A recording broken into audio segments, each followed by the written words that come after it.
Selamat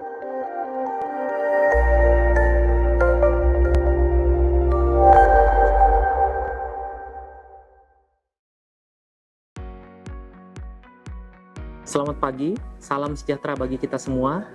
Perkenalkan, nama saya Dr. Bayu Pratama Putra, spesialis obstetri dan ginekologi. Saya merupakan dosen Fakultas Kedokteran Universitas Bosowa pada program studi profesi dokter. Video kali ini dibuat sebagai bentuk pernyataan diri dosen dalam unjuk kerja perguruan tinggi atau yang lebih dikenal dengan PDD UKT-PT untuk sertifikasi dosen tahun 2025. Dalam video ini, saya akan menjelaskan mengenai Dharma dalam bidang pengajaran untuk mata kuliah Clinical Skill Lab 3 dengan materi pembelajaran yaitu pemeriksaan obstetri.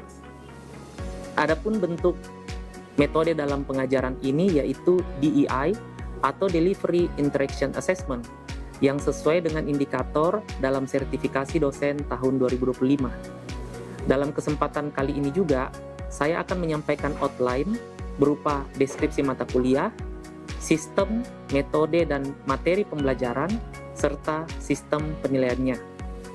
Mata kuliah Clinical Skill Lab 3 ini berbobot 2 SKS yang merupakan mata kuliah wajib bagi mahasiswa semester 4. Fokus pada mata kuliah ini adalah praktek atau simulasi keterampilan klinik berdasarkan standar kompetensi dokter Indonesia terkait pemeriksaan pada sistem hematologi imunologi, sistem reproduksi, dan sistem urogenitalia. Keterampilan klinik tersebut diajarkan dan dipraktekkan atau disimulasikan secara bertahap dalam setiap pertemuan. Proses pembelajarannya dilakukan menggunakan metode pembelajaran aktif atau active learning berupa role play dan simulasi. Materi pembelajarannya kemudian disusun dalam bentuk penuntun keterampilan klinis. Capaian yang diharapkan pada mata kuliah ini dijabarkan melalui 3 CPMK, yaitu mahasiswa mampu melakukan keterampilan klinis terkait 1. Sistem hematologi imunologi, 2. Sistem reproduksi, dan 3. Sistem urogenitalia berdasarkan standar kompetensi dokter Indonesia serta sesuai dengan prosedur dan prinsip keselamatan pasien. Untuk mendukung capaian pembelajaran di atas, maka mata kuliah ini akan dibagi menjadi 16 kali pertemuan, di mana pada minggu pertama hingga ketiga berkaitan dengan keterampilan pada sistem hematologi imunologi. Materi pada minggu pertama adalah pemeriksaan HB Sahli, darah rutin, dan HCG urin. Untuk minggu kedua, materinya adalah pemeriksaan laju endap darah, waktu perdarahan atau bleeding time, dan waktu pembukuan atau clotting time. Minggu ketiga, materinya adalah pemeriksaan morfologi darah tepi dan golongan darah.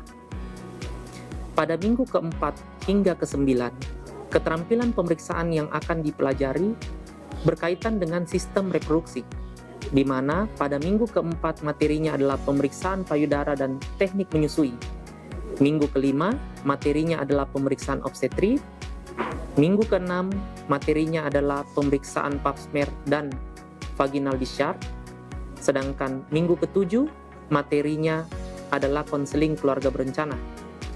Minggu ke-8, materinya adalah pemeriksaan ginekologi.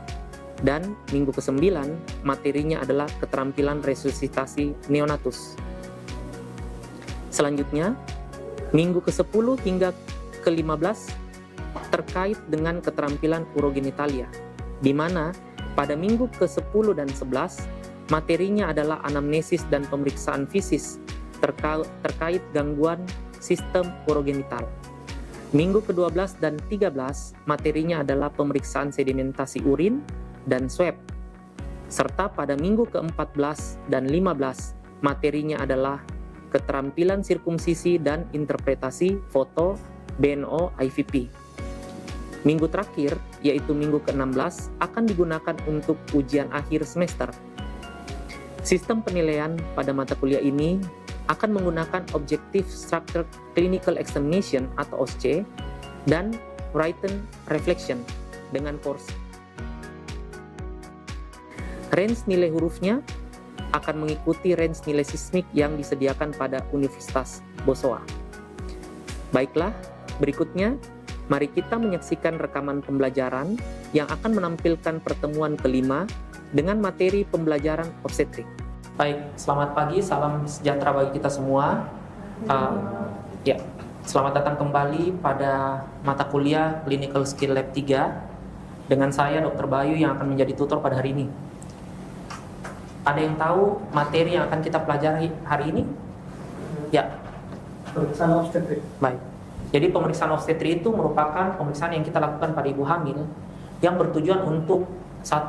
Mengetahui kesesuaian usia kehamilan, 2. Kita mau mengetahui posisi janin, 3. Bagian terbawahnya apa, kemudian bagian terbawah itu sudah masuk atau tidak di panggul, ya, dan yang terakhir adalah kesejahteraan janin.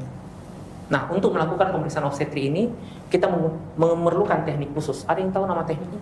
Ya. Teknik Leopold. Bagus, ya, teknik Leopold. Ada yang tahu berapa jenis Leopold? Ya. Kalau dok ada 4 yaitu Leopold 1, Leopold 2, Leopold 3 dan Leopold 4 dok. Oke, baik, ya. Nah,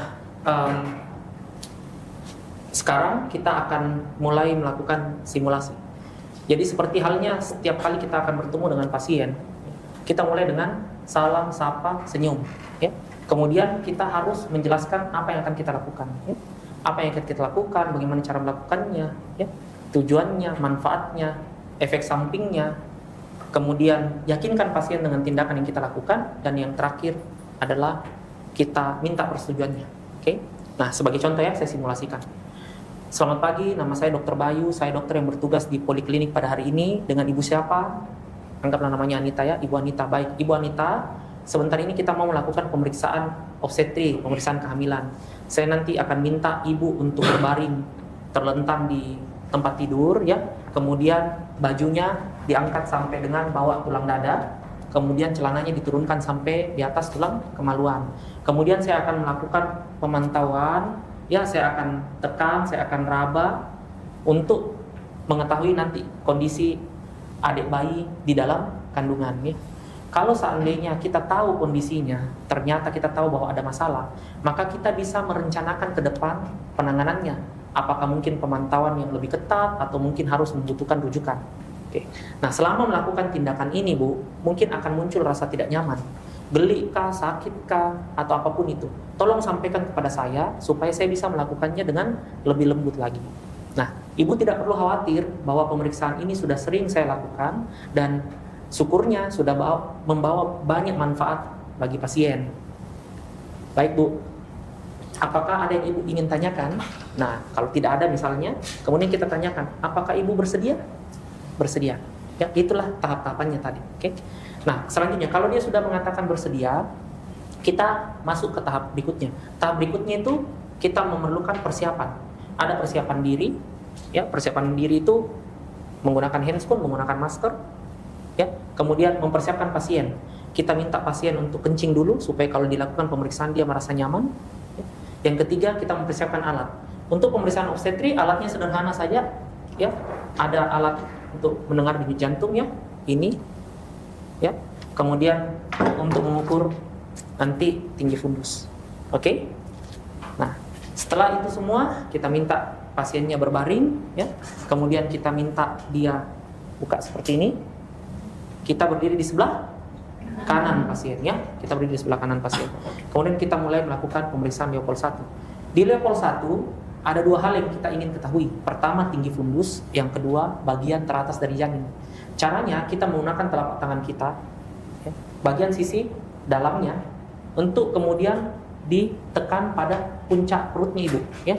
Di sini kita akan merasakan kalau kita dalam perabaannya mendapati keras, bulat dan melenting, maka itu kemungkinan adalah kepala. Kalau kita mendapatkan dia lebar, lunak dan tidak melenting, itu artinya bokong ya. Nah, selanjutnya pada saat kita meraba ini juga kita menentukan di mana titik tinggi dari fundusnya. Kemudian dengan menggunakan meteran ini nanti kita melakukan pengukuran seperti ini ya. Jadi kita tempatkan, kemudian meterannya ditarik melalui umbilikus ya, sampai dengan mentok di tulang simfisis. Oke. ini akan memberikan kita senti, saya 33 senti, ya. Oke.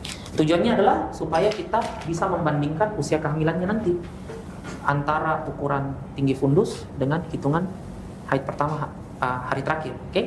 Nah, berikutnya di Leopold 2. Leopold 2 ini kita ingin mengetahui satu, di mana punggungnya, dua, bagaimana posisi adik bayi terhadap jalan lahir, ya. Caranya kita menggunakan telapak tangan full, kemudian kita lakukan penekanan ke dinding lateral ibu. Jika tangan kanan menekan, tangan kiri bertahan, tangan kiri menekan, tangan kanan bertahan, dan terus dilakukan secara simultan dari atas turun ke bawah. Oke. Nah, apa sensasinya? Kalau kita mendapatkan daerah yang padat, maka itu adalah punggung. Oke. Kalau kita mendapatkan daerah yang kosong, berarti dia bagian depan. Oke.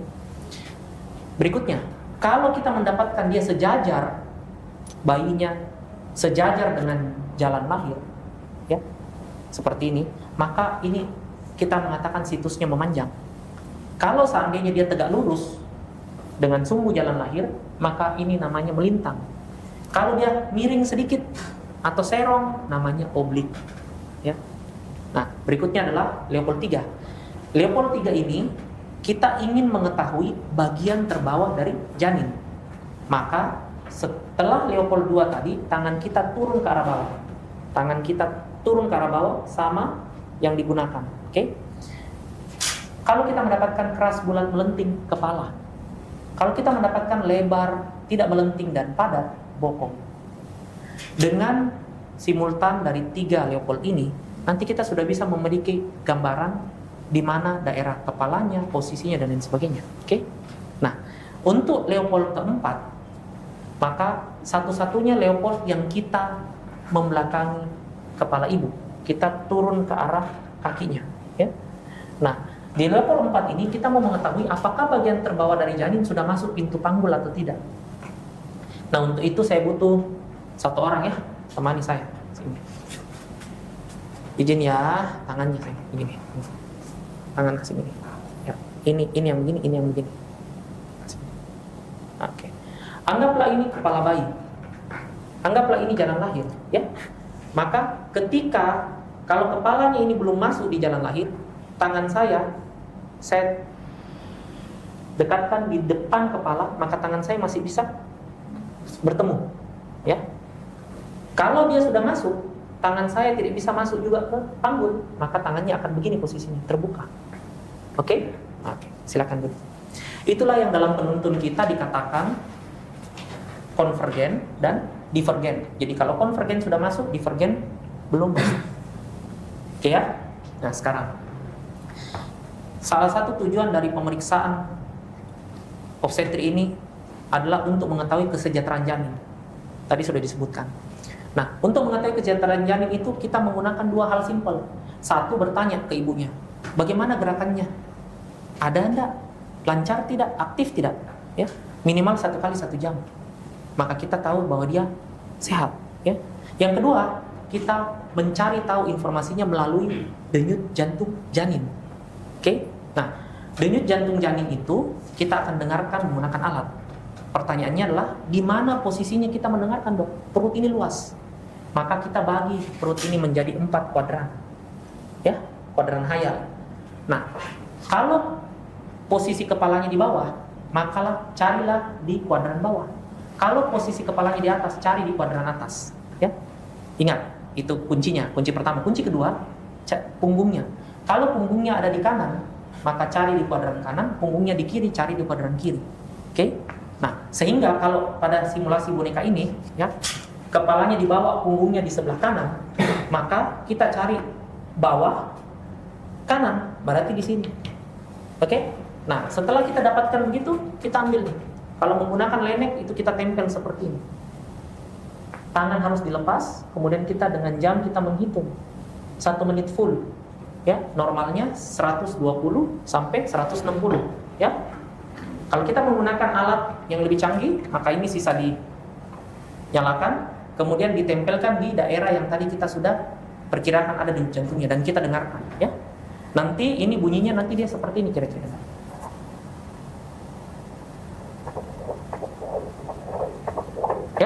tapi denyut jantung adik. Oke? Normalnya 120 sampai 160 dan harus sifatnya reguler. Oke. Sampai sini paham ya? Oke. Jadi selanjutnya ini saya mau minta satu orang untuk coba kembali melakukan simulasi. Ya, siapa yang bersedia? Oke, silakan. William ya. Michael, sorry. Boleh. Coba kita mulai. Berdiri di sebelah kanan, kemudian coba lakukan. Mulai dari Leopold 1. Ayo, silakan lakukan. Langsung. Baik. Tidak usah dijelaskan, langsung lakukan. Oke. Leopold 1 sini kita akan memeriksa di sini. Yes. Terus? Lalu di Leopold 2 kita akan mengukur.